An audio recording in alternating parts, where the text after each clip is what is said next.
এটা দিয়ে শুধু বাবুরে খাওয়াবেন। সাপটা বাসে এক টাকা যাতে সঠিক মানুষের কাছে গিয়ে পৌঁছায়, ওইটার জন্য আমরা আমাদের পুরোটা দিয়ে চেষ্টা করতেছি।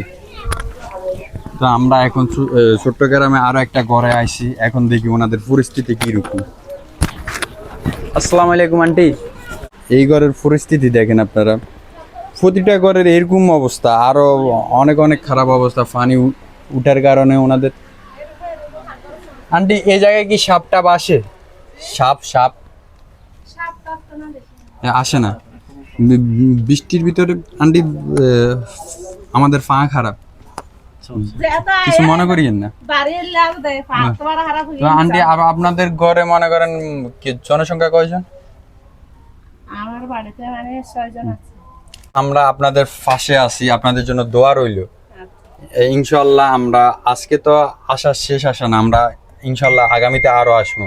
আমরা নোয়াখালী থেকে আইছি, আমাদের জন্য দোয়া করবেন। আমরা যতটুকু পারি আপনাদেরকে হেল্প করতেছি।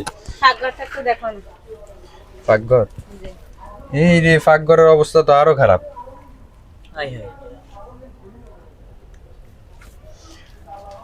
তো আন্টি আমরা দোয়া করি আল্লাহ যাতে আপনাদের এই কষ্ট থেকে তাড়াতাড়ি আপনাদেরকে উদ্ধার করে। দুধের বাচ্চা আছে তো বাড়ি বাসন জায়গা এখন কেন? দুধের বাচ্চাটা কই? মরিয়া এই তো আমি মনে কেন? আজকে 150 পরিবারের মতো ঘুরছি।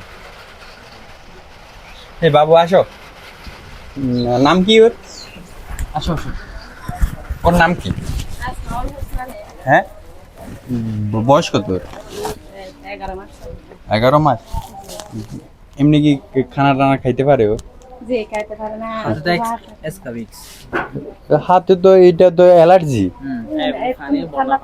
এটার ভিতরে মনে করেন কি সাবান ব্যবহার করি না? এই গরম পানি দিয়ে মানে ওষুধগুলো কি করছো? ওষুধ এগুলো দিয়ে হবে না, স্যালাইন দিয়ে যা ওইটা। আর নাফা আছে? গ্যাস্ট্রিক ট্যাবলেট দিয়ে দেয় এক কথা। আন্টি ধরেন আমাদের পক্ষ থেকে এটা আমাদের জন্য দোয়া করবেন, কেমন? আপনারা তো আপনারটা দিছি, এটা দিয়ে শুধু বাবুরে খাওয়াবেন আর বাবুরে চিকিৎসা করাবেন। এই জায়গায় অ্যালার্জির ওষুধ আনবেন, যা যা লাগে এই বাবু নাম কি বলছেন ওর? আসমাউল হোসনা মিনু। ও অনেক কিউট আছে মাশাআল্লাহ। আম্মু আয়েশা।